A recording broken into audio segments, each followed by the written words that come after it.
किसी को कह दिया जाए कोलेस्ट्रॉल है तुम्हें, तो उसको समझ में आता है अच्छा मुझे दिल की बीमारी हो गई। सक्सेस की जब सीढ़ी चढ़ते हैं तो कभी बाद में समझ में आता है कि दीवार ही गलत थी। अगर मैं कोलेस्ट्रॉल की दवाई खाऊंगी तो मुझे हार्ट अटैक का खतरा कम हो जाएगा, इस धारणा पे अब क्वेश्चन है। अगर आपका कोलेस्ट्रॉल बढ़ा हुआ है, ये डायरेक्टली लिंक नहीं करता कि आपको हार्ट की बीमारी होगी। आप कोलेस्ट्रॉल की दवाई खा के खराब नींद के साथ बहुत अच्छी लाइफ नहीं जी पाएंगे। सब तो एलडीएल कम करने की दवा खा रहे हैं। अगर एलडीएल कोलेस्ट्रॉल आपका अच्छा है तो आपके सेक्स हार्मोन्स बहुत अच्छे हैं। इस टाइम सबसे ज्यादा प्रॉब्लम्स क्या है लोगों को? लो एनर्जी, मेंटल फटीग, थकान, दर्द। इसका मतलब क्या है कि आपका इंजन बेचारा कुछ काम नहीं कर रहा। आपको इन्फॉर्मेशन दी गई ना, ड्रग्स आर बैड, पर आपको खाने के बारे में इन्फॉर्मेशन नहीं दी गई है। सुन के ताज्जुब होगा कि ये जो तेल आपके शरीर में जाता है, ये कितने दिन तक आपके शरीर में रहता है? 2 दिन 3 दिन बहुत। 684 दिन। अगर मेरा बस चले, मैं $1 मिलियन फूड इंडस्ट्री को एकदम से मतलब एक सेफ जोन में रहना है तो मैं कहूँगा एक शुद्ध देसी घी। और जो लोग स्टैटिन्स पर हैं वो अपने डॉक्टर साहब से क्या कहें? बहुत अच्छी बात है आप स्टैटिन खा रहे हो, पर आप खाना भी वही गंदा खा रहे हो। पुअर लाइफस्टाइल के साथ, दवाइयों के साथ आपकी गाड़ी ठीक चलेगी, ऐसा नहीं है। अगर आप पेशेंट को बताएंगे ना, कोई भी पेशेंट स्टैटिन नहीं लेगा।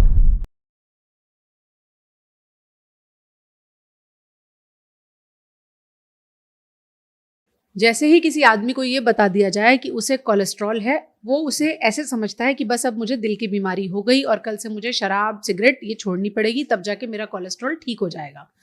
ये धारणा कितनी सही है? कोलेस्ट्रॉल का आपकी दिल की सेहत से कितना संबंध है? क्या सिर्फ शराब सिगरेट और एक्सरसाइज ना करने से ही कोलेस्ट्रॉल बढ़ता है? क्या हर तरह का बढ़ा हुआ कोलेस्ट्रॉल आपको दिल की बीमारी देता है? क्या सब कोलेस्ट्रॉल खराब होते हैं? आप अपने कोलेस्ट्रॉल को काबू में कैसे कर सकते हैं? उसका जो इलाज किया जा रहा है वो आपको कितना फायदा पहुंचा रहा है? इन सभी सवालों के जवाब आज डिकोड करेंगे। हमारे साथ डॉक्टर विवेक पाल सिंह हैं, जो कि इंटरनल मेडिसिन एक्सपर्ट हैं, BLK मैक्स हॉस्पिटल से जुड़े हुए हैं और अपने तरीके से अब बीमारियों का इलाज खोज रहे हैं। डॉक्टर साहब, जो मैंने समझा कि किसी को कह दिया जाए कोलेस्ट्रॉल है तुम्हें, तो उसको समझ में आता है अच्छा मुझे दिल की बीमारी हो गई। क्या ये ऐसा ही है? 2:2 = 4? जैसे पढ़ा था तो ऐसे ही था, पर अब जो दोबारा पढ़ा है तो ऐसा नहीं है। ऐसा नहीं है? नहीं। एक पता है, एक बहुत अच्छी कहावत है कि आप सक्सेस की जब सीढ़ी चढ़ते हैं तो कभी बाद में समझ में आता है कि दीवार ही गलत थी। अच्छा। सो क्या होता है, देखिए, एक प्रोसेस होती है D learning and re learning. Evidence based medicine की हम सब बातें करते हैं आजकल, और बुरा नहीं है बात करना, पर जिस शख्स ने ये एविडेंस बेस्ड मेडिसिन नाम दिया था, उसने खुद ये कहा था कि आपकी ग्रेजुएशन पोस्ट ग्रेजुएशन के 5 साल के भीतर 50% से ज्यादा इंफॉर्मेशन या तो गलत साबित होगी या बेकार हो जाएगी। अब 50% कौन सी, ये आपको डिसाइड करना है, राइट? और आपको सीखना दोबारा पड़ेगा। ये कड़वी सच्चाई है जो शायद मेडिकल फ्रेटर्निटी भूल चुकी है। मतलब जो इलाज 50 साल पहले खोजा गया so called evidence based medicine पे, वो आज शायद उस काम का रहा ही नहीं। वो रिसर्च, वो डेमोग्राफिक्स, वो लोग सब बदल चुका है। बिल्कुल बिल्कुल। देखिए, कोलेस्ट्रॉल के बारे में आपको थोड़ा सा मैं इसकी हिस्ट्री बताता हूँ जिससे समझने में लोगों को आसानी होगी। 1989 से पहले जब लोगों को हार्ट अटैक पड़ता था तो कोलेस्ट्रॉल की लोग बात नहीं करते थे, क्योंकि 86 में ही कुछ साइंटिस्ट ने ये खोजा कि भाई शायद ये जो प्लाक जिसको हम कहते हैं ना, आर्टरी के अंदर ब्लॉक होता है, इसमें कुछ कोलेस्ट्रॉल पाया जाता है। तो इसकी वजह से एक नोबेल प्राइज का भी उसको साइंटिस्ट को नोबेल प्राइज मिला, राइट? कि भाई प्लाक में कोलेस्ट्रॉल होता है, ये कोलेस्ट्रॉल को अगर कम करेंगे किसी वस्तु से, किसी दवाई से, तो हमें हार्ट अटैक नहीं आएगा की दर में कमी आ जाएगी। उन्होंने ये क्लेम किया था जब उन्हें नोबेल प्राइज मिला कि दुनिया में से अब हार्ट अटैक का नामो निशान मिट जाएगा। ये मैं 1986 की बात बता रहा हूँ। हार्ट अटैक बढ़ गए, अब देख लीजिए आप। सो ऐसा नहीं था कि उनकी रिसर्च गलत थी, जो फ्रेमवर्क था वो गड़बड़ था। कोलेस्ट्रॉल पाया जाता है प्लाक में, ये सच है। इसका मतलब ये नहीं कि प्लाक कोलेस्ट्रॉल ने बनाया। इट कैन बी अ बायस्टैंडर, चुपचाप हो सकता है, खड़ा हुआ हो, और पोस्टमार्टम में प्रूव होता है कि ये कोलेस्ट्रॉल वहां था। इसका मतलब ये नहीं कि वो कि मर्डर उसी ने किया। बिल्कुल, आग लगी थी, आग बुझाने वाला आया, आग बुझा दी, तो पुलिस वाले ने उसी आग बुझाने वाले को पकड़ लिया कह के कि आग तूने लगाई थी। तो क्या कोलेस्ट्रॉल आर्टरीज में आग बुझा रहा है? शायद, पर एक बात बताता हूँ आपको। क्लिनिकल ट्रायल्स जब होते थे पुराने टाइम में, तो बहुत सारी स्टडीज को दरी के नीचे छुपा दिया जाता था, क्योंकि सारी स्टडीज को पब्लिक को दिखाया जाए ऐसा प्रावधान नहीं था। अच्छा। तो एक्ट आया 2000 के बाद, जिसमें ये कहा गया कि कोई भी स्टडी होगी किसी भी चीज के लिए, किसी भी हाइपोथेसिस के लिए, उसको आपको पब्लिकली दिखाना पड़ेगा, जो भी उसके चाहे नतीजे पॉजिटिव है चाहे नेगेटिव है। तो अब आप मानेंगे, कोलेस्ट्रॉल की अगर मैं स्टडीज की बात करूं तो 10 में से 9 स्टडीज कोलेस्ट्रॉल के अगेंस्ट बात कर रही हैं। मतलब अगर आप कोलेस्ट्रॉल की दवाई खाएंगे तो शायद वो बेनिफिट्स आपको नहीं मिलेंगे जिसके बारे में आपको कहा जाता है। मतलब अगर मैं कोलेस्ट्रॉल की दवाई खाऊंगी तो मुझे हार्ट अटैक का खतरा कम हो जाएगा, इस धारणा पे अब क्वेश्चन है बहुत बड़ा। ये मेरी धारणा नहीं है। मैं कोट कर सकता हूं उन रेप्यूटेड जर्नल्स को जिसमें ऐसा डाटा बहुत क्लियरली दिया हुआ है, चाहे वो ब्रिटिश मेडिकल जर्नल है, चाहे अमेरिकन हार्ट एसोसिएशन है, चाहे और कोई रेप्यूटेड जर्नल्स हैं। इनमें ये डाटा बहुत क्लियर है कि अगर आपका कोलेस्ट्रॉल बढ़ा हुआ है तो पहली बात तो ये डायरेक्टली लिंक नहीं करता कि आपको हार्ट की बीमारी होगी। अच्छा जी, और आगे की बात बताता हूं। अगर आपका कोलेस्ट्रॉल ज्यादा है, वो भी LDL कोलेस्ट्रॉल, जिसको तो आपने विलन नंबर 1 का खिताब दिया हुआ है, बैड कोलेस्ट्रॉल, बैड, वर्स्ट, अगर ये ज्यादा है तो शायद फिर भी आपकी जिंदगी कम नहीं हो रही। इनफैक्ट डाटा ये कहता है कि LDL ऑप्टिमम कोलेस्ट्रॉल की जो वैल्यू है वो है 139। और आप मेरी बात को अंडरलाइन कर सकती हैं, अगर आज आपका LDL कोलेस्ट्रॉल 139 139 है, आपकी लेबोरेटरी इसको रेड फ्लैग कर देगी। 139 में 10% अप डाउन कर लेते हैं, तो 150 भी अगर आपका LDL है तो आप एक बहुत अच्छी जिंदगी जी सकते हैं, बशर्ते आपके बाकी सारे पैरामीटर्स, बाकी सारे रिस्क फैक्टर्स जिसके बारे में लोग बात नहीं कर रहे हैं, वो कंट्रोल। डॉक्टर साहब शुरू से शुरू करते हैं। फिर हम जो समझते हैं कोलेस्ट्रॉल को कि आपका HDL अच्छा होना चाहिए, आपका LDL कम से कम होना चाहिए, आपके ट्राइग्लिसराइड्स कंट्रोल में होने चाहिए। अगर ये तीनों चीज़ें ठीक हैं तो आपके दिल में ब्लॉक नहीं होगा। और ये सब चीज़ें कब ठीक होंगी? जब मैं चिकनाई वाला खाना, शराब, सिगरेट कम कंज्यूम करूंगी या नहीं कंज्यूम करूंगी। तो क्या ये बात गलत है कि मेरा LDL कम रहे, मेरा HDL ज्यादा रहे? ओके, मैं इसको फिर से एक अलग तरीके से बताने की कोशिश करता हूँ। अगर आप मुझसे पूछें कि डॉक्टर साहब, डॉक्टर विवेक, मुझे बेस्ट ऑफ हेल्थ में रहना है तो मुझे क्या करना है, तो मैं आपको 5 पिलर्स ऑफ हेल्थ बताऊंगा। पहला, अपने व्यसन, एडिक्शंस को छोड़ दीजिए। अब इसमें अल्कोहल भी है, सिगरेट भी है, टोबैको भी है, ड्रग्स भी है। आपको याद होगा अल्कोहल के बारे में हमेशा कहा गया है कि हार्ट प्रोटेक्टिव है, ऐसी कुछ रिसर्चेस, ऐसा कहा गया। थोड़ा सा पी लीजिए, वाइन पी लीजिए, रेड वाइन पी लीजिए। अब डाटा बिल्कुल क्लियर है 50, 60, 70 साल बाद कि even 30 grams of alcohol occasionally is not good for you. 30 gram alcohol आपके लिए बिल्कुल अच्छा नहीं है, भले ही आप हफ्ते में एक बार भी ले रहे हैं, उसके भी दुष्प्रभाव हैं। तो किसी भी प्रकार का व्यसन, भले ही वो सिगरेट स्मोकिंग है, टोबैको है, ये ना डायरेक्टली भी आपके ब्लड वेसल्स को इन्फ्लेम करता है। इन्फ्लेमेशन मतलब सूजन टाइप की करता है, प्लस आपकी पूरी बॉडी में इसके दुष्प्रभाव देखने को मिल सकते हैं। ठीक है। सेकंड है न्यूट्रिशन, ऑप्टिमम न्यूट्रिशन। मैं बहुत ज़्यादा इसमें डिटेल में नहीं जाऊंगा कि हाई फैट और ketotic diet and this diet या दैट डाइट, बट एक ऑप्टिमम न्यूट्रिशन। थर्ड, जिसके बारे में कोई बात नहीं करना चाहता, वो है स्लीप। अगर आपकी नींद अच्छी नहीं है, आप कुछ भी कर लीजिए, आप कोलेस्ट्रॉल की दवाई खा के खराब नींद के साथ बहुत अच्छी लाइफ नहीं जी पाएंगे। चौथा है मॉडरेट टू इंटेंस एक्सरसाइज, 3 से 5 घंटा। कौन लोग कर रहे हैं 3 से 5 घंटा एक्सरसाइज पर वीक? सॉरी। एंड लास्टली, बहुत ही अंडरस्टेटेड चीज है ग्रैटिट्यूड, हैप्पीनेस, कंटेंटमेंट। इन 5 पिलर्स के अलावा कोलेस्ट्रॉल का नाम निशान नहीं है कहीं। इसमें आपने ऑप्टिमम न्यूट्रिशन की बात की, आपने कहा आप डीप डाइव नहीं करना चाहेंगे, लेकिन पिछले आपका जो पॉडकास्ट था हमसे लोगों ने बहुत पूछा कि ओमैट डाइट के बारे में बताइए। आपने कहा कि आप 1 मील अ डे पर चल रहे हैं, तो लोग समझना चाह रहे थे कि अगर उन्हें उसे ऑप्ट करना हो तो क्या उनका क्राइटेरिया होना चाहिए और कैसे उसे वो करें। देखिए, जनरली लोग ये सवाल वजन कम करने के लिए पूछते हैं। मैं ये सबको ये कहता हूँ कि आप इस क्वेश्चन को ही हटा दीजिए कि मेरा वजन कम हो जाए। आप कहिए मेरी मशीन बेटर हो जाए, मेरा मेटाबॉलिज्म बेटर हो जाए, मेरी फिटनेस बेहतर हो।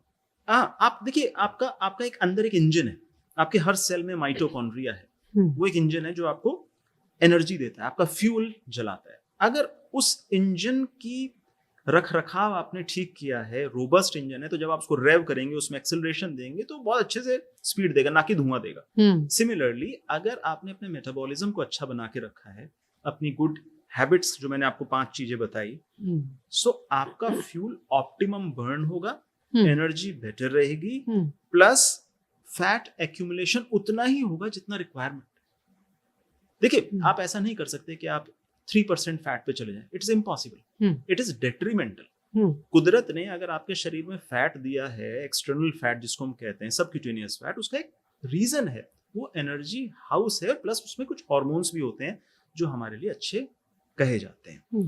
तो लो फैट बॉडी पे होना ये कोई बहुत अच्छा संकेत नहीं होता। सो वेट रिडक्शन ठीक है, एक पहलू है, पर खाली इकलौता पहलू नहीं है।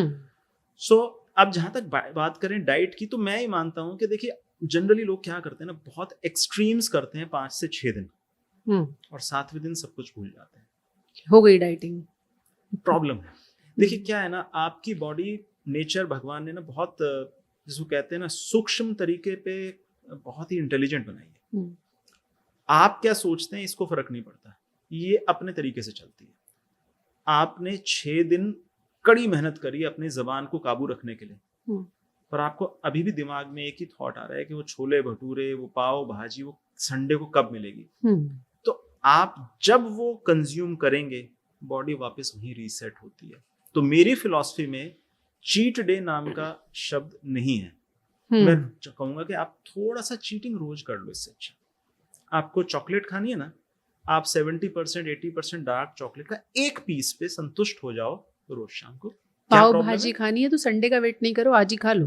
पूरी पाव भाजी खाने में दिक्कत है, पर हाँ, अगर भाजी आपने देसी घी में बनाई है तो यस, खा लो, खा लीजिए। अच्छा ओके।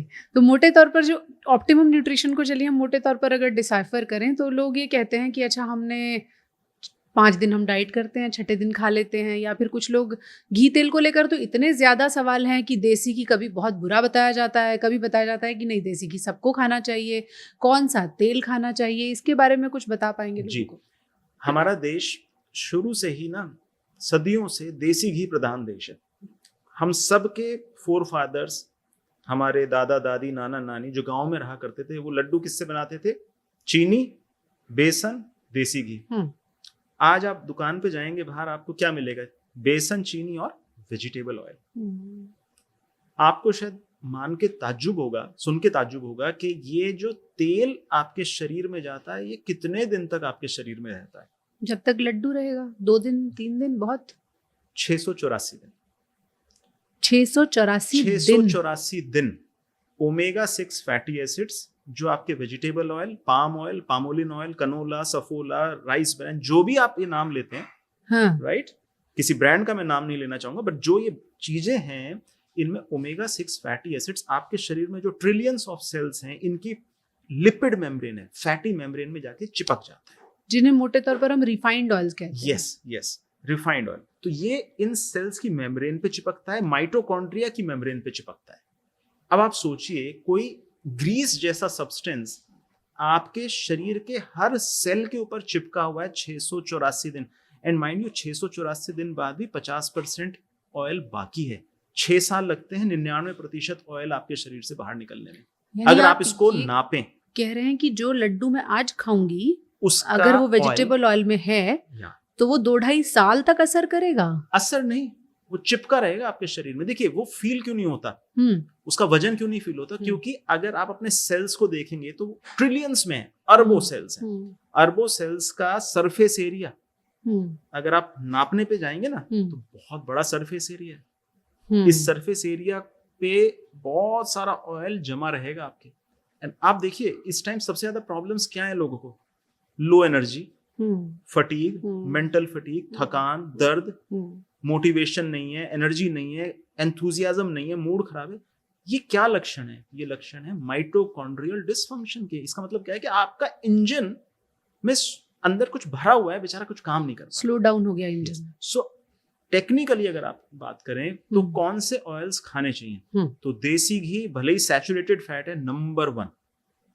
नंबर 2 एनिमल फैट, जिसको लोग बहुत ज्यादा दुत्कारते हैं, बहुत अच्छा है, बहुत अच्छा है सैचुरेटेड। न्यूट्रल फैट है, इन्फ्लेमेशन नहीं करता, मिथ है, जिसको हम अंग्रेजी में लार्ड भी कहते हैं, LARD, लार्ड, वर्ल्ड ओवर बहुत अच्छे से खाया जाता है। और याद रखिए कुदरत में कभी भी प्रोटीन फैट के बिना नहीं होता, जानवर की चर्बी के साथ ही उसका मांस होता है। तो पुराने टाइम में मांस ऐसे ही पकाया जाता था। थर्डली कोकोनट ऑयल हमारा डाउन साउथ यूज होता है, एक्स्ट्रा वर्जिन अगर आप यूज करते हैं बहुत अच्छा है। मीडियम चेन ट्राइग्लिसराइड्स होते हैं, सैचुरेटेड फैट होता है। लास्टली मोनो अनसैचुरेटेड फैट जैसे ऑलिव ऑयल, एवोकाडो ऑयल। हमारे देश में कुछ सीड ऑयल्स का भी प्रचलन है, जैसे तिल का तेल, मस्टर्ड ऑयल सबसे ज्यादा। तेल प्रॉब्लम नहीं है, प्रॉब्लम नहीं है, प्रॉब्लम है जब उसमें आप पाम ऑयल मिक्स कर देते हैं। सरकार का प्राविधान है कि आप 70% तक, अगर मैं सही हूँ, शायद मैं गलत भी हो सकता हूँ, जो आपकी ये बॉटल आती है सर्टेन रेशो में मिला सकते हैं, मिलाते ही खेल खत्म। दूसरा, अगर आपने कोल्ड प्रेस्ड ऑयल्स नहीं लिए हैं, जो कि काफी महंगे होते हैं, सो जब उसको आप रिफाइन करते हैं ना, उसमें केमिकल्स डालते हैं, उसमें इमल्सिफायर्स डालते हैं, उसमें सोप्स डालते हैं, उसको हीट करते हैं, सो वो डीनेचर हो जाते हैं, उनकी प्रवृत्ति बदल जाती है और उसमें ओमेगा 6 का रेशो बढ़ता है, और इस वजह से ये फैट्स इन्फ्लेमेटरी हो जाते हैं। तो चाहे वो मस्टर्ड ऑयल है, अगर वो कोल्ड प्रेस्ड नहीं है, अगर या तो आप अपनी आंखों के सामने कोल्हू का निकला हुआ तेल, हाँ, आप कितना खा लेंगे, 1 चम्मच खा लेंगे, पर फिर भी देखिए मस्टर्ड ऑयल में एक और समस्या है, उसमें एक कंपाउंड होता है जिसको एरेकिडिक एसिड कहते हैं। इसी वजह से यूएस और यूके में अगर आप जाएंगे तो मस्टर्ड ऑयल वहां पे कंजम्पशन, ह्यूमन कंजम्पशन के लिए अनफिट घोषित किया हुआ है, वो एक्सटर्नल एप्लीकेशन के लिए ठीक है। सो अगर आपको एक सेफ जोन में रहना है तो मैं कहूंगा एक सेंसिबल अमाउंट में शुद्ध देसी घी, कोकोनट ऑयल और ऑलिव ऑयल का आप सेवन कर सकते हैं। और अगर अच्छा आपको सीड ऑयल्स मिलता है, जैसे तिल का तेल है या सरसों का तेल है, सो वो भी आप कंज्यूम कर सकते हैं, कोई प्रॉब्लम नहीं। पर जो सुपरमार्केट से आप उठा के लाते हैं बॉटल्स में या पॉली पैक्स में, वो बहुत डेंजरस है। उसमें तो लिखा रहता है इसमें पाम ऑयल है। जी, पाम ऑयल का इतना बड़ा बाजार है हिंदुस्तान में, और सडनली हम कई रिसर्चेस में देख रहे हैं पाम ऑयल नुकसान करता है। फिर ये मिक्सिंग अलाउड क्यों है? क्या इनिशियली पाम ऑयल बहुत अच्छा माना गया था? आप याद रखिएगा, आपकी सेहत का रख रखाव ना तो बिजनेसमैन करेगा ना पॉलिटिशियन, वो आपको खुद ही करना पड़ेगा। तो आपको तो बहुत कुछ बेचा जा रहा है, ये मार्केटिंग स्ट्रेटेजी है। आप आज मार्केट में चले जाएं, सर, सबसे स्ट्रॉन्ग जो बिजनेस है वो फूड इंडस्ट्री का बिजनेस है। कौन सी फूड इंडस्ट्री ऐसी बता दीजिए आप मुझे जो ये सोचती है कि इंसान की सेहत हमारे लिए सर्वोपरि है, उनके लिए उनका पैसा सर्वोपरि है। सो इसी वजह से चाहे पाम ऑयल बेचा जाए, चाहे आपको कुछ भी बेचा जाए, आप सब अनजाने में कंज्यूम कर लेते हैं। लोगों के पास इंफॉर्मेशन की कमी है, इंफॉर्मेशन है, लोगों को पता नहीं है, बताया नहीं गया। पाम ऑयल के साथ इतने नुकसान जुड़े हुए हैं, हेल्थ इश्यूज। कल ही मैं देख रही थी अखबार के फ्रंट पेज पर मैगी का ऐड था और वो फुल पेज ऐड था, और वो रिश्तों की सेहत कुछ उसकी टैगलाइन थी। सो आई वाज सरप्राइज्ड कि हमारे देश में नूडल्स का ऐड भी ऐसा होता है। लास्ट टाइम भी डिस्कस किया था कि फूड इंडस्ट्री कैसे कलर्स को यूज करती है आकर्षित करने के लिए। तो देखिए, इंसान के दिमाग को प्रभावित करना बहुत आसान है। मैं अभी आपको कन्विंस कर सकता हूं कि इस पार्टी को वोट देना है, मैं कन्विंस कर सकता हूं आपको। मेरा फोन से मैं आपको कन्विंस कर सकता हूं। मैं फोन में जो बातें कर रहा हूं, मेरा फोन मेरे को एक ऐड दिखाना शुरू कर सकता है। बहुत जमाना बहुत आगे है। तो इंसान जो सोचता है वो अपने आप नहीं सोचता, उसको इंफॉर्मेशन मिलती रहती है आंखों से, कानों से, उसकी सेंसेशंस, और फिर उससे उसका डिसीजन इन्फ्लुएंस होता है। तो जो टैग लाइंस होती हैं फूड इंडस्ट्री की, जो आपने मेरे को बताया बिस्किट्स के पैक पे या नूडल्स के पैक पे लिखा होता है, गायें बनी हुई है, फैमिलीज बनी हुई है, वो दिखाते हैं कि ये सब तो नॉर्मल है, पर इस चक्कर में आप शायद उसके पीछे का लेबल नहीं पढ़ पाते। अगर आपने उसके पीछे का लेबल पढ़ लिया तो उसमें पहली चीज आपको मिलेगी रिफाइंड व्हीट फ्लोर। अब ये रिफाइंड व्हीट फ्लोर और जो आपकी नानी दादी घर में मैदा बनाती थी, इसमें जमीन आसमान का फर्क है। दिस इज इंडस्ट्रियल ग्रेड मैदा। बिल्कुल। और ये जब आप कंज्यूम करते हैं तो इसकी शुगर स्पाइक जो आपके ब्लड में होती है वो आपकी नॉर्मल चीनी से भी फास्ट है। तो आप इमेजिन कर सकते हैं कि आपकी इंसुलिन और शुगर कैसे स्पाइक करते हैं। 70% तक होता है एक बिस्किट के अंदर। बिल्कुल। और नेक्स्ट होता है फिर आपका शुगर, थर्ड होता है आपका invert sugar syrup, again a type of sugar. उसके बाद आपके इमल्सिफायर्स, देसी लैंग्वेज में कहूँ तो साबुन, इमल्सिफायर मींस साबुन। देन आपके होते हैं एंटी केकिंग एजेंट्स। फिर कुछ बड़े शानदार कलर्स हैं, वनीला फ्लेवर कलर, एडिटिव्स। आप विश्वास करेंगे कि ये कलर्स और ये टेस्ट एनहांसर्स आपके जीन्स में जाके उनको कुछ स्विच ऑफ स्विच ऑन तो नहीं कर रहे हैं? ऐसा कर सकते हैं? क्यों नहीं? क्यों नहीं? अगर कैंसर की दवा खाने से आपका डीएनए कैंसर वाला जो जीन है वो स्विच ऑफ हो सकता है, तो एक कलर खाने से वो कैंसर का जीन स्विच ऑन क्यों नहीं हो सकता? शायद हम इस बारे में बात नहीं कर रहे हैं, पर जो ये कैंसर के इंसिडेंसेस बढ़ रहे हैं इसमें omega 6 fatty acids, colours, flavours, chemicals का शुगर से ज्यादा रोल है। चीनी, फ्रुक्टोज तो गन्ने का रस है, सदियों से लोग खाते हैं चीनी। आज से 1000 साल पहले भी चीनी खा रहे थे, गुड़ खा रहे थे, नहीं मर रहे थे। तो चीनी को जितना हमने कल्प्रिट या क्रिटिसाइज किया है मीठे को, वो है नहीं। उसके साथ में जो कुछ आपको पैकेट में मिलता है शायद वो कहीं आपके साथ उथल पुथल कर रहा है आपके शरीर में। डॉक्टर साहब, अगर लड़ाई चीनी वर्सेस पैकेज्ड फूड की है तब तो जाहिर है पैकेज्ड फूड पहले फेंकिए, बिल्कुल, चीनी के बारे में बाद में सोचिए। हम अपनी ऑडियंस को समझाना चाहेंगे कि इसका मतलब पैकेट में बंद चिप्स, पैकेट में बंद नमकीन, पैकेट में बंद biscuit, anything which is packaged, उससे दूर रहना चाहिए। मेरे घर में परसों ही लड़ाई हुई है इसके ऊपर। आपके घर में आता है ये सामान? बिल्कुल आता है। अच्छा, मैं डॉक्टर यहीं तो कर रहा हूँ, घर में नहीं कर सकता। देखिए, बात हो रही थी कि एक पर्टिकुलर ब्रांड के चिप्स पे मैं उस चिप्स को नहीं खाऊंगा, सस्ता है, पूरी दुनिया में, पूरे इंडिया में हर कोने में बिकता है, 10 रुपए का पैकेट, 10 रुपए 20 रुपए सब मिलता है।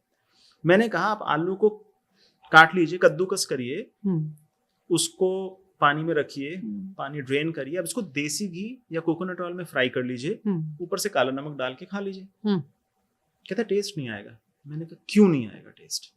क्योंकि टेस्ट एनहेंसर्स जो केमिकल्स इन फूड्स इंडस्ट्री वाले इसमें डालते हैं, ये कहीं आपको हिट करते हैं, तब क्रेविंग होती है उसको दोबारा खाने की। आप कभी एक चिप्स खा के नहीं रुकेंगे, आपको पूरा पैकेट खाना पड़ेगा। आप चॉकलेट के एक पीस पे रुकेंगे ही नहीं। अगर आपने ये कला सीख ली है तो आप मुक्त हो चुके हैं इस जीवन के बंधन से। पर 100% पीपल, 99.9% पीपल बिना सोचे समझे ही एडिक्टेड है। उनको पता ही नहीं लग पा रहा कि वो कितने ज्यादा एडिक्टेड हैं इन चीजों के। लोग ऐसा कहते हैं कि हम हफ्ते में एक बार ही तो चिप्स खाते हैं, एक बार ही तो हमने नमकीन का पैकेट किया, एक बार ही तो बिस्किट खाया, तो उसे एडिक्शन थोड़ी माना जाता है। अगर आपका बेटा आपसे आके कहे कि मम्मी मैं वंस अ वीक अल्कोहल पी लूं, आपका क्या जवाब होगा? आदत पड़ जाएगी। एग्जैक्टली। तो यही आंसर आपको किसी भी पैकेज्ड फूड या इस तरह की चीजों के लिए देना है जिसके बच्चे या एडल्ट्स भी डिमांड करें। आपको ये बताना पड़ेगा। आपका बच्चा ये भी कह सकते हैं ना, मम्मी एक बार हशीश का एक शॉट ले लूं। Not at all. एग्जैक्टली। क्यों? आपको पता है ना ये चीज गलत है, आपको बताया गया ना, आपको इन्फॉर्मेशन दी गई ना, ड्रग्स आर बैड, पर आपको खाने के बारे में इन्फॉर्मेशन नहीं दी गई है कि ये खाना गलत है। मैं रोटी, दाल, सब्जी, वेज, नॉन वेज, फल, नट, सीड्स जो कुदरत देती है उसको आप खाइए, एंजॉय करिए। आपको 5 रोटी खानी है, आपको 50 रोटी खानी है, आपके ऊपर। खाइए, दिल से खाइए, पेट भर के खाइए, कुछ नहीं होगा। नेचुरल फूड से नहीं होता। प्रॉब्लम क्या है कि आप पूरा अननेचुरल ही खाते हैं। और फिर कवर अप करने के लिए नेचुरल फूड्स को कहते हैं हाँ आज हमने ये खाया, आज हमने वो खाया। इनफैक्ट टोटल कंजम्पशन 100% कंजम्पशन आपका नेचुरल फूड पे अगर आ गया तो आपके बहुत पैसे बचने वाले हैं। डॉक्टर साहब, कमिंग बैक टू कोलेस्ट्रॉल, जी, जिसकी लोग, बहुत सारे लोग दवाई खा रहे हैं इस वक्त जो हमारा पॉडकास्ट सुन रहे हैं, कई लोग कोलेस्ट्रॉल की दवा पर हैं, वो अपने कोलेस्ट्रॉल को अब किस तरह रीड करें और वो जो दवा खा रहे हैं उसका क्या करें? देखिए कोलेस्ट्रॉल की दवा इंसान क्यों खाता है, इसमें पेशेंट की भी गलती है, इसमें डॉक्टर की भी गलती है। पेशेंट की गलती क्यों है? पेशेंट को ना क्विक फिक्स चाहिए, उसको प्रवचन नहीं चाहिए। No one wants lecture. उसको चाहिए आज 250 दिख रहा है, कल ही 200 के अंदर आ जाए। क्योंकि इंफॉर्मेशन फीडेड है। 1989 ऑनवर्ड्स ये इंफॉर्मेशन फीडेड है। अगर कोई इसको बताएगा ही नहीं कि गलत है तो पता कैसे लगेगा? वो तो नॉर्मल इंसान है, उसको डॉक्टरी के बारे में कुछ नहीं पता। तो उसको तो ये पता है कि अगर मुझे कैंसर है भी तो कैंसर का डॉक्टर बचा लेगा, पर मेरा कोलेस्ट्रॉल कम होना चाहिए किसी भी तरीके से। तो कैंसर के पेशेंट भी मेरे पास कोलेस्ट्रॉल की रिपोर्ट लेके आते हैं। अच्छा, वेरी सरप्राइजिंग, इतने हम ब्रेन वॉश्ड हो चुके हैं कोलेस्ट्रॉल शब्द से। अब जो पेशेंट पहले से ही प्राइम्ड है कि उसको गोली ही खानी है, तो वो ऐसे डॉक्टर से कैसे समझेगा जो खुद भी नहीं समझना चाहता कि कोलेस्ट्रॉल की दवाई गलत है? डॉक्टर्स भी प्राइम्ड है, उनको भी यही सिखाया गया है कि भाई प्लाक में कोलेस्ट्रॉल है, कोलेस्ट्रॉल की दवाई देने से कोलेस्ट्रॉल कम हो जाता है, फुल स्टॉप। क्या प्लाक में कोलेस्ट्रॉल घुसा, वो क्या कारण था, और क्या कोलेस्ट्रॉल की दवाई देने से कुछ हुआ, इसके ये जो इंफॉर्मेशन है ये मिसिंग है। तो अगर हम इस इंफॉर्मेशन की बात करें, अगर आपके पास टाइम है तो मैं आपको बता देता हूं। प्लाक बच्चा जब गर्भ में होता है माँ के, तब से बनना शुरू हो जाता है उसकी आर्टरीज में। अच्छा जी, क्या ये नेचुरल प्रोसेस है? यस। आप उसी दिन से बूढ़ा होना शुरू हो जाते हैं और अपनी मृत्यु की तरफ चलना शुरू करते हैं जिस दिन आप पैदा होते हैं। सिंपल फिलॉसफी, रादर फिलॉसफी नहीं, सिंपल फैक्ट। आपकी एजिंग प्रोसेस में एक प्रोसेस एथेरोस्क्लेरोसिस है। एथेरोस्क्लेरोसिस का मतलब होता है कि आपकी जो धमनियां, आर्टरीज हैं जो हार्ट के अंदर हैं और हार्ट से ब्लड आपके ऑर्गन में लेके जा रही हैं, उनके अंदर कुछ चेंजेस होंगे। जैसे आपके बाल सफेद होंगे? यस, जैसे आपकी आंखों में मोतियाबिंद होगा। अब दिक्कत की बात यह है कि ये प्रोसेस किन्हीं कारणवश तेज हो जाती है। इसको कहते हैं इन्फ्लेमेशन। इस इन्फ्लेमेशन के डायरेक्ट एविडेंस जो है वो आपको मिलते हैं आपकी आंतों में। अब ये बड़ा झंझट वाली चीज है, ये एरिया बड़ा झंझट वाला है। लोग मुझे बहुत क्रिटिसाइज भी करते हैं इस बात के, डॉक्टर साहब कहाँ ले जाते हो चीजों को। But gut heart gut blood vessel access I think इस टाइम का मोस्ट हॉट टॉपिक है। अगर आपकी आंतों की हालत, उसकी सेहत खराब है, तो याद रखिए आपका इम्यून सिस्टम का 70% जो सोल्जर हैं, जो सेल्स हैं, वो आपकी आंतों के आसपास रहते हैं। खराब फूड खाएंगे, अल्कोहल है, सिगरेट है, शुगर्स हैं, ओमेगा 6 फैटी एसिड्स हैं, स्ट्रेस है, पुअर लाइफस्टाइल है, तो ये गट लीकी हो जाता है, जिसको कहते हैं लीकी गट सिंड्रोम। आपके इम्यून सेल्स एक्टिव हो जाते हैं और ये इन्फ्लेमेटरी सेल्स फिर आपके ब्लड वेसल्स को हिट करते हैं। अब वो हिट करेंगे तो बॉडी को पता लगेगा ना चोट लगी है, कोई आएगा बचाने। तो कौन आता है? LDL बचाने आता है। जी हाँ, LDL बचाने आता है, उस प्लाक में घुसता है, इन्फ्लेमेटरी सेल्स ट्रैप होते हैं, अंदर रह जाता है। कुछ टाइम बाद कोलेस्ट्रॉल सख्त हो जाता है, फिर उसमें कैल्शियम जमा हो जाता है, जो आपको सीटी स्कैन में कैल्शियम स्कोर दिखता है। LDL एक प्रोटेक्टिव मॉलिक्यूल भगवान ने, कुदरत ने आपके शरीर में बनाया है, जिसका काम आपको प्रोटेक्ट करना है, ना कि आपको मारना। बट आपको ये बताया जाता है और ब्रेन वॉश किया जाता है 25 और 11 36 साल में कि कोलेस्ट्रॉल LDL सबसे खतरनाक चीज है इंसान के शरीर। आप सोचिए, दिमाग लगाइए, क्या भगवान और नेचर इतने बेवकूफ थे कि आपके शरीर में कोई ऐसा तत्व डालेंगे जिसको कायदे में 0 होना चाहिए था? It is impossible. और अब देखिए मार्केट में दवा आ गई है, नाम नहीं लूंगा, आज ही न्यूज है, आपका कोलेस्ट्रॉल LDL 50 से नीचे ले आती है। Is it possible? मतलब सवाल ये है डॉक्टर साहब, सब तो एलडीएल कम करने की दवा खा रहे हैं और डॉक्टर्स दे रहे हैं। क्योंकि जो मैंने आपको इंफॉर्मेशन मिसमैच बताया वो है। अगर आप इसको समझिए ना, देखिए 89 में पहली बार एटोर्वास्टैटिन नाम की दवाई, एंड उसके तुरंत बाद आई नेशनल कोलेस्ट्रॉल एजुकेशन प्रोग्राम 1। ये वो गाइडलाइन है जो गवर्न करती है कि कितने कोलेस्ट्रॉल पे आपको स्टैटिन नाम की दवाई देनी है। डॉक्टर हैं, मशीन्स हैं, फॉलो करेंगे ना। नेक्स्ट दवाई आती है 94 में सिम्वास्टैटिन, तुरंत आती है गाइडलाइन NCEP2 और उसमें LDL की वैल्यू को अब नीचे कर दिया जाता है थोड़ा सा, अब ज्यादा बिकेगी। फिर और आती हैं, 8 तरह की दवाई आ जाती हैं, और अब कहा जा रहा है भाई कोलेस्ट्रॉल को तो इसको जितना नीचे करोगे उतना अच्छा। पर ये कौन कह रहा है कि एलडीएल जो है वो बचा रहा है हमें? क्योंकि ये तो एक तो चीज है जो पॉपुलर है, जो हम सब जानते हैं। पॉपुलर चीज है, जरूरी नहीं सही हो। आपको एलडीएल या फॉर दैट मैटर कोलेस्ट्रॉल के फायदे गिना देता हूँ। पहला फायदा, अगर एलडीएल या कोलेस्ट्रॉल आपका अच्छा है तो आपके सेक्स हार्मोन्स बहुत अच्छे हैं, जिसमें ईस्ट्रोजन, प्रोजेस्टेरोन, टेस्टोस्टेरोन। आपकी ब्रेन हेल्थ बहुत अच्छी है। One of the major side effects of statins are brain fog.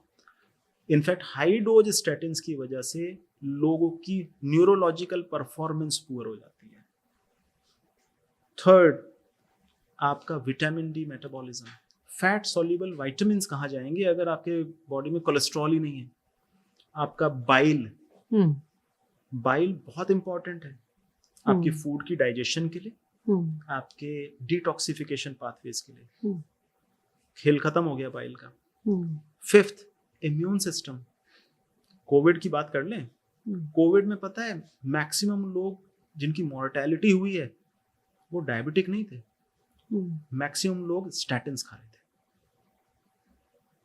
Maximum लोग जिनकी डेथ हुई वो स्टैटिन्स पे थे। ये एक इररिफ्यूटेबल वेरिएबल है, लोग बस बात नहीं करना चाहते इसके बारे में। हम बात तो ये करेंगे, मोटापा था, राइट, लंग्स में पुरानी प्रॉब्लम थी, स्टेरॉइड खा रहा था। आई एम सॉरी, आप सारे वेरिएबल्स को अगर इक्वलाइज कर देंगे तो एक वेरिएबल निकल के सामने आ जाएगा कि जो लोग स्टैटिन्स खा रहे थे वो ज्यादा सीरियस हुए। क्यों? क्योंकि इम्यून सिस्टम मॉड्यूलेशन आपका पुअर था। एलडीएल आपके इम्यून सिस्टम को बहुत अच्छी कंडीशन में रखता है। अच्छा, आपकी बोन हेल्थ, आपकी मसल्स हेल्थ, आप नाम लेते जाइए, थक जाएंगे। Some amount of LDL is important, या कितना भी अमाउंट? शुरू में एक फिगर बताई है जो इस टाइम पे 139 है। मेरा कोलेस्ट्रॉल एलडीएल 156 है। कोई दिक्कत नहीं है, मैं देखता भी नहीं हूं। मैं किसी भी कोलेस्ट्रॉल के पैनल में अपने पेशेंट में एलडीएल को ही नहीं देखता। मैं थक गया हूं एलडीएल से। उसका रीजन ये है कि हो सकता है कि मुझे वो चीजें ज्यादा अट्रैक्ट करती हैं जो शायद नॉर्मल लीक से हटके हैं, पर उसका एविडेंस इतना स्ट्रांग है। मैं स्टैटिस्टिकल एविडेंस की बात करूं, मैंने ये स्टैटिस्टिक्स को पढ़ने में बड़ा टाइम लगाया। अभी मैं आपसे अगर बात करूं number needed to treat, number needed to harm, तो ये कुछ शब्द हैं जो शायद लोग समझ नहीं पाएंगे, पर सिंपल शब्दों में बताता हूं कि अगर आप 100 लोगों को स्टैटिन देते हैं तो शायद एक को हार्ट अटैक या ब्रेन स्ट्रोक से बचा पाएंगे। ये बहुत मैं एग्जांपल दे रहा हूं, राइट? गलत हो सकती है स्टैटिस्टिक्स, पर उसका एक एग्जांपल है। अभी इन 100 लोगों को जब स्टैटिन दिया तो पता लगा 10 को तो डायबिटीज हो गई इस स्टैटिन से। आप समझे? तो number needed to treat and number needed to harm में बड़ा डिफरेंस है। आप स्टैटिन दे के सिर्फ ये सोच के कि ये दवा से आप कोलेस्ट्रॉल कम कर देंगे, क्योंकि ये हाइपोथेसिस है कि कोलेस्ट्रॉल कम करने से हार्ट अटैक या ये क्लॉट्स वगैरह आपको कम होते हैं, तो आपने वो दवाई दी। आपने ये तो देखा ही नहीं कि इसको देने से आप डायबिटीज प्रमोट कर रहे हैं पेशेंट में, और वो डायबिटीज अब सेकेंडरी रिस्क फैक्टर बनेगी आपको हार्ट अटैक का। तो ऐसा हो सकता है कि एलडीएल कम करने की दवा से आपकी उम्र कम हो रही है। इससे बुरा नहीं हो सकता कि आप कम उम्र में मर जाएं एक लो कोलेस्ट्रॉल के साथ। आपके पास कोई मरीज आता है जो पहले से कोलेस्ट्रॉल की दवा ले रहा है, उसके एलडीएल लेवल्स उस रेंज के हिसाब से ज्यादा हैं, एचडीएल मान लीजिए रेंज में या रेंज से बाहर है, वो आप क्या करेंगे उसका? वो ऑलरेडी स्टैटिन्स पर है और अब आपके पास आया है। पहले मैं कुछ डॉक्टर्स को एक्नॉलेज कर लेता हूँ जी। इस चीज का जवाब देने से पहले, तो one of them is doctor Aseem Malhotra, National Institute of Health UK से निकाले हुए डॉक्टर हैं, कार्डियोलॉजिस्ट, अब शायद यूएस में प्रैक्टिस कर रहे हैं। उनकी किताब है how to live without statins. I think मेरी तो वो आई ओपनर थी, और उसके बाद मेरा पर्सपेक्टिव टोटल चेंज हो चुका। शायद मैं जो बोल रहा हूँ उसमें से बहुत कुछ उसी किताब में से बोल रहा हूँ। कुछ और डॉक्टर्स भी हैं, जैसे डॉक्टर रॉबर्ट लस्टिग हैं, एक university college of San Francisco के, कुछ एक डॉक्टर हैं डॉक्टर पॉल मैसन। तो मैं इनको एक्नॉलेज करता हूँ कि इन्होंने सिस्टम से फाइट करके, और आज भी फाइट कर रहे हैं against food industry and statin industry. So अब आपने बात करी कि पेशेंट दवाई अगर ले रहा है तो क्या करना है। तो पहली बात है कि क्या एज ए डॉक्टर आप पेशेंट को इन्फॉर्म कर रहे हैं, number needed to treat, number needed to harm, कोई नहीं कर रहा। आई एम सॉरी, मैं माफी चाहूंगा एंडोक्राइनोलॉजिस्ट, कार्डियोलॉजिस्ट, लिपिडोलॉजिस्ट और फिजिशियन से हाथ जोड़ के माफी मांगता हूं कि अगर उनको ये बात बुरी लगती है मेरी, पर कोई भी डॉक्टर अपने पेशेंट को कोलेस्ट्रॉल की दवा देने से पहले ये कभी नहीं बताता कि NNT और NNH कितना है। चलिए आपने दवाई दे दी, आपको पता है डॉक्टर से अगर मैं ये सवाल पूछूं कि आपने 10 साल तक कोलेस्ट्रॉल की दवाई एक पेशेंट को दी जिसको कोलेस्ट्रॉल हाई था, जिसको डायबिटीज थी, राइट, तो इसमें उम्र में कितना इजाफा होगा? लोग कहते हैं सर महीना, कुछ साल। Data is 4.2 days. अब आप देखिए, आप मेरे पेशेंट हैं, आपका कोलेस्ट्रॉल LDL 200 है, ठीक है, मैंने सिर्फ LDL की बात कर रहा हूं और कुछ नहीं बात कर रहा हूं, और मैं आपको स्टैटिन दे देता हूं, और फिर मैं कहता हूं देखो इतने सारे साइड इफेक्ट हैं, आपके सेक्स हार्मोन खराब हो सकते हैं, आपके ब्रेन खराब हो सकता है, आपको डायबिटीज हो सकती है, आपकी हार्ट हेल्थ में ये शायद रिस्क हो सकता है, आपकी बोन मसल्स, सारे साइड इफेक्ट बता दिए, और मैं कहता हूँ आप ना नॉर्मल लोगों से शायद 4.2 डेज ज्यादा जिंदा रहेंगे, आप चूज करेंगे दवा? बिल्कुल नहीं, 100% नहीं करेंगे। तो ये होती है रियल इंफॉर्मेशन। अगर आप पेशेंट को बताएंगे ना, कोई भी पेशेंट स्टैटिन नहीं लेगा। तो पेशेंट अपने कोलेस्ट्रॉल को कैसे समझे फिर, क्योंकि दवा तो उसको दी जा रही है, अब वो HDL को ज्यादा तवज्जो दे, LDL को दे, VLDL को दे, ट्राइग्लिसराइड्स को दे, किसको दे? तो पहला parameter cholesterol to HDL ratio, और दूसरा parameter triglyceride to HDL ratio. तो मैं ट्राइग्लिसराइड टू HDL रेशियो को सबसे ऊपर रखता हूँ, और उसके बाद कुछ भी नहीं है।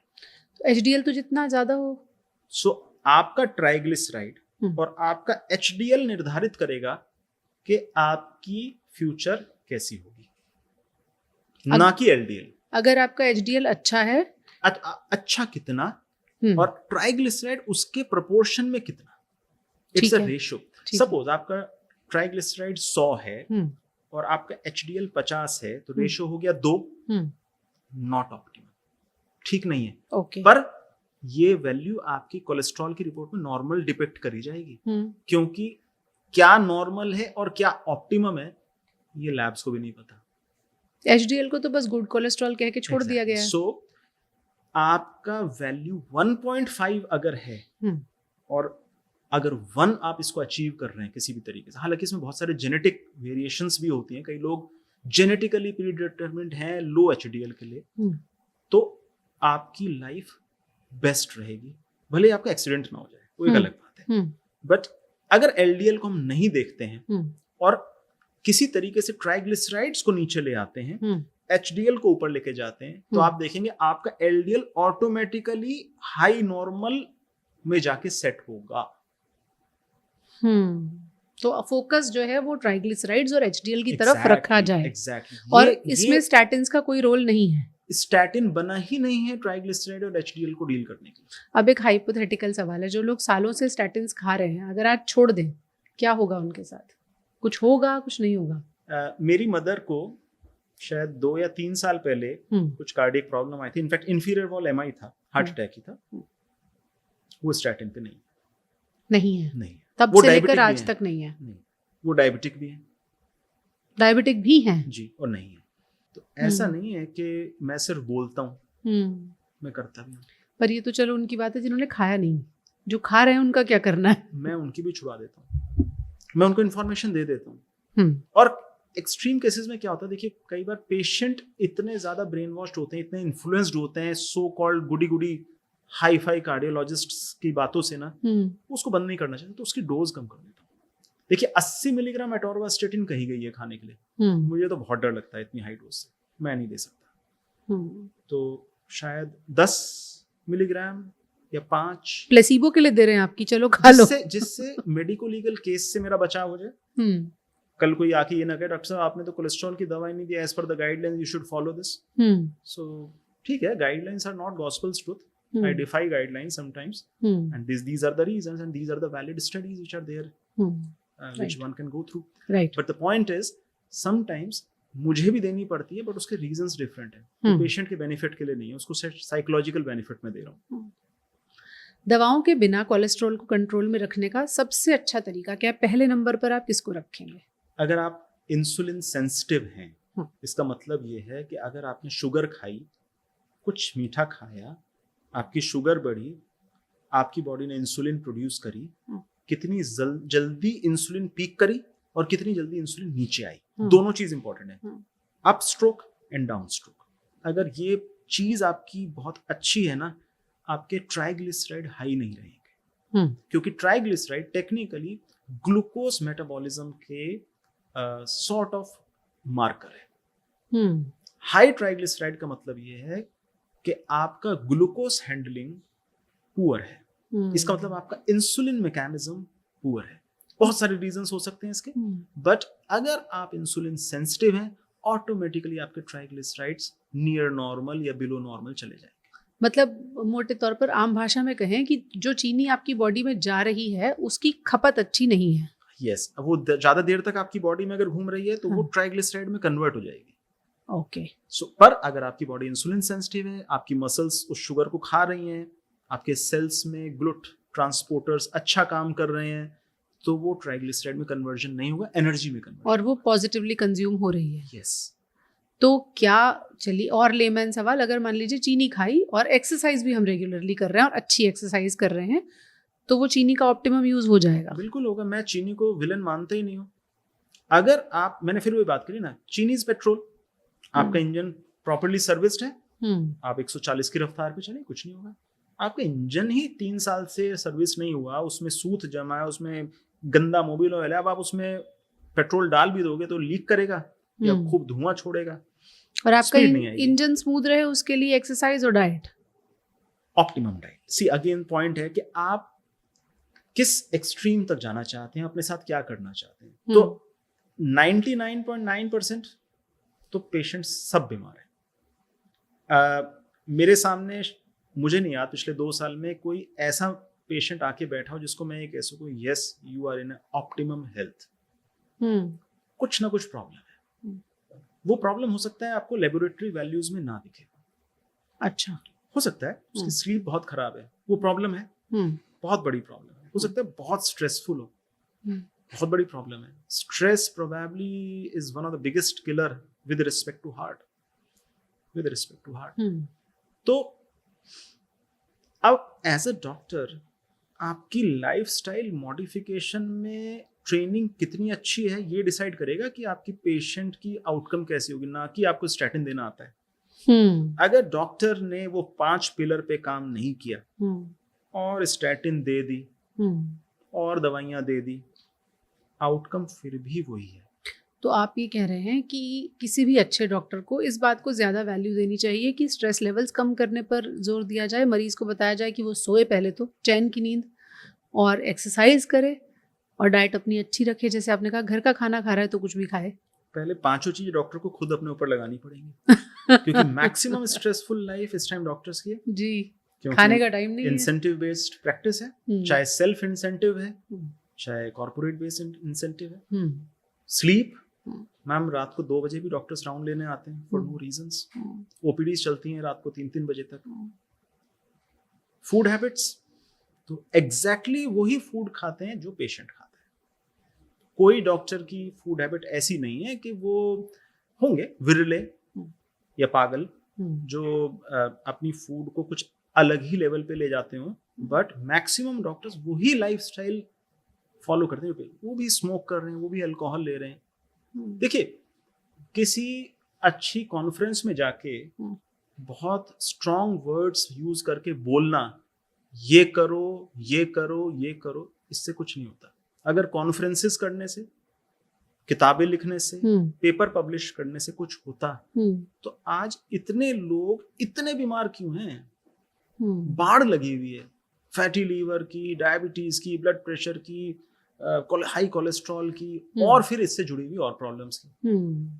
फिर हर दवाई के साइड इफेक्ट्स हो रहे हैं, उन साइड इफेक्ट्स को मैनेज करने के लिए और दवाइयां हम लोग दे रहे हैं। सो या तो डॉक्टर्स ने मुंह मोड़ लिया है पेशेंट से अपना, अरे यार जो हो रहा है होने दो।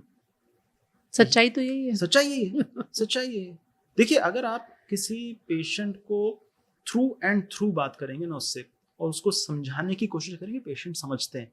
पर आपको बहुत पेशेंस चाहिए, और आपको ये जो लाइफस्टाइल मॉडिफिकेशन टेक्निक्स हैं पहले खुद पे आजमानी पड़ेंगी एक बार, और देखना पड़ेगा कि इनके क्या आउटकम्स हैं। हो सकता है कुछ साइड इफेक्ट्स भी होते हैं जो आपकी किताबें आपको नहीं बता रही हैं, जो डाटा आपको नहीं बता रहा, और आप एक्सपीरियंस करें, तो आपको थोड़ा सा आइडिया होना चाहिए लाइफस्टाइल मॉडिफिकेशंस का।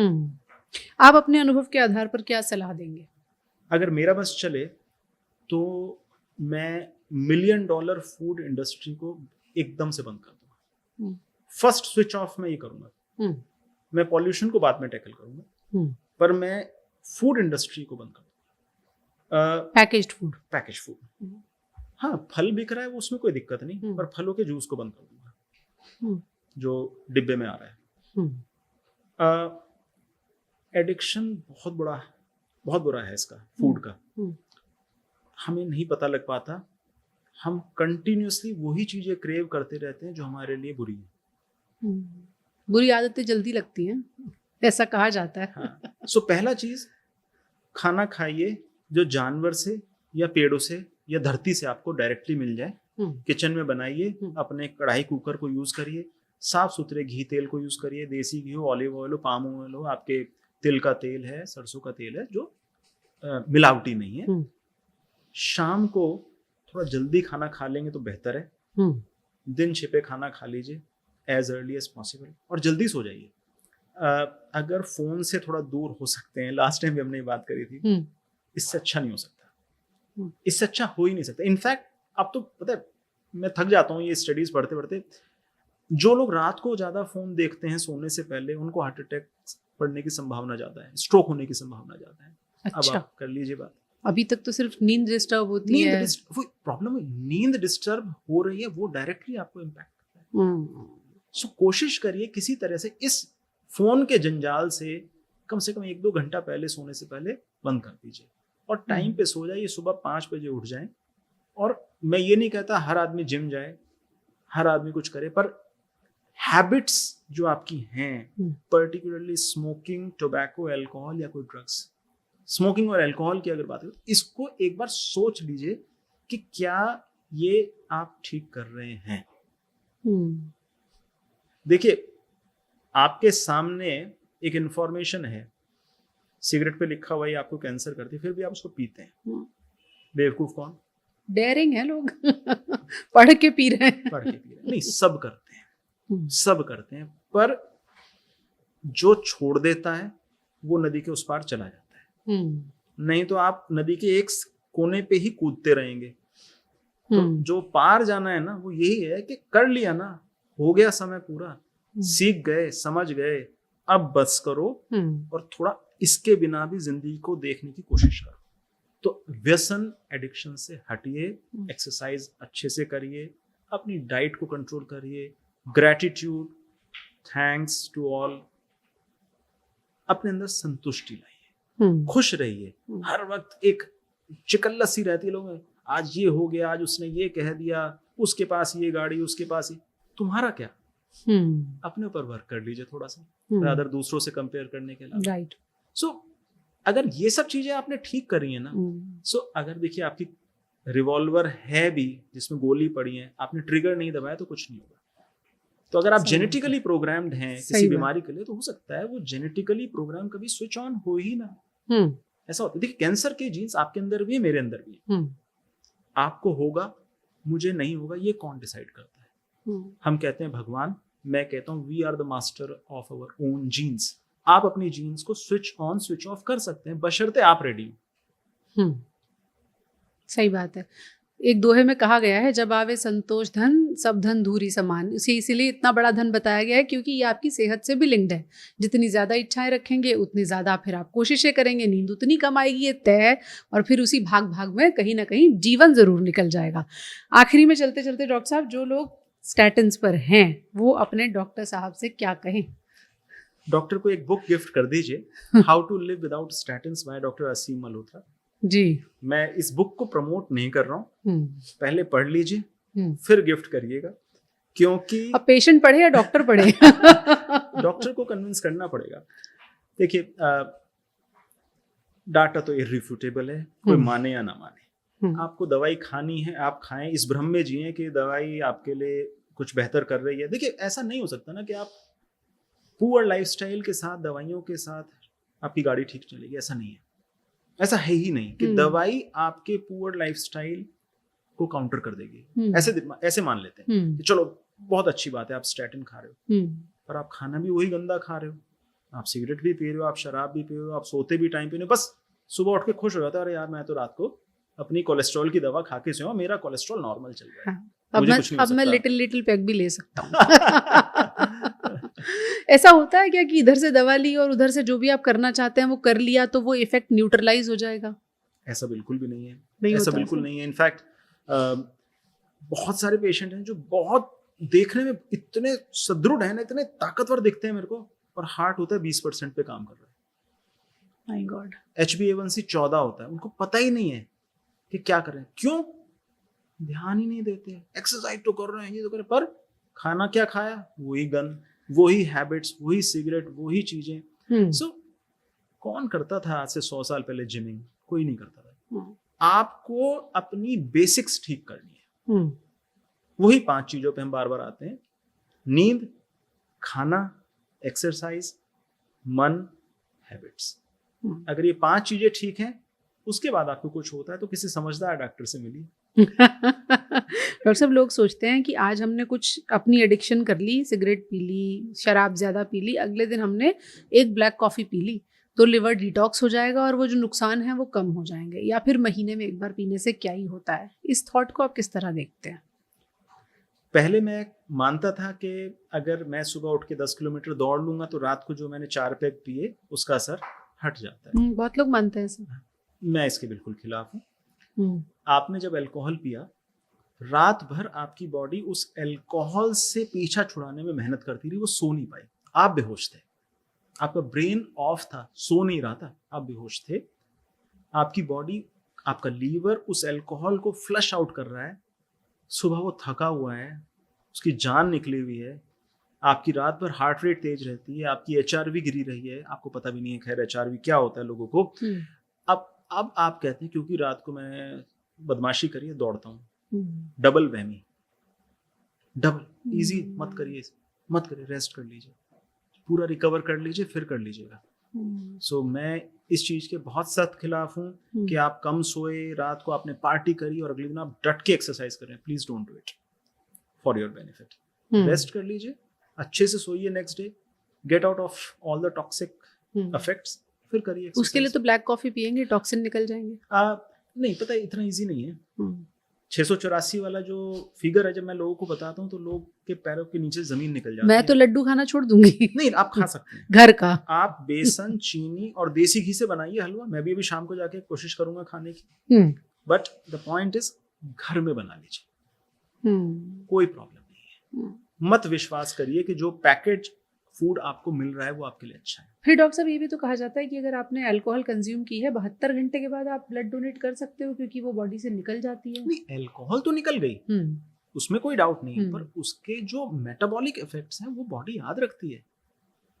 आपकी हार्ट रेट, आपकी स्लीप, आपके सेल का मेटाबॉलिज्म आप जनरली मेजर नहीं कर रहे हैं लेबोरेटरी में, और वो ओवर द इयर्स डाउन हो गई होगा। बिल्कुल बिल्कुल। अगर आपने once in blue moon alcohol लिया भी है, कोई बात नहीं, कुछ नहीं होगा आपको।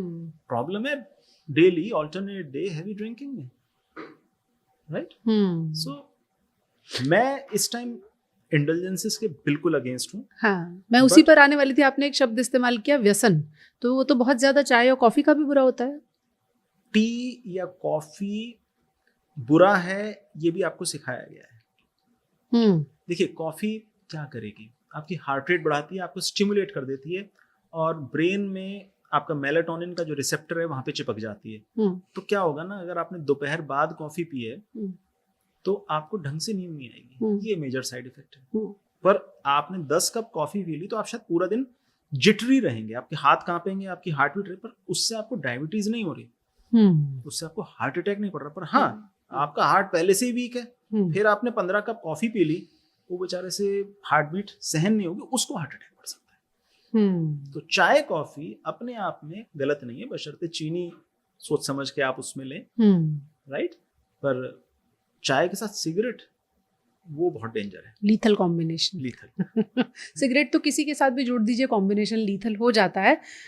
वैसे एक जोक हम अक्सर पढ़ते हैं, मीम्स में देखते हैं कि पंजाबीज कोलेस्ट्रॉल की स्पेलिंग में सिर्फ छोले पढ़ते हैं।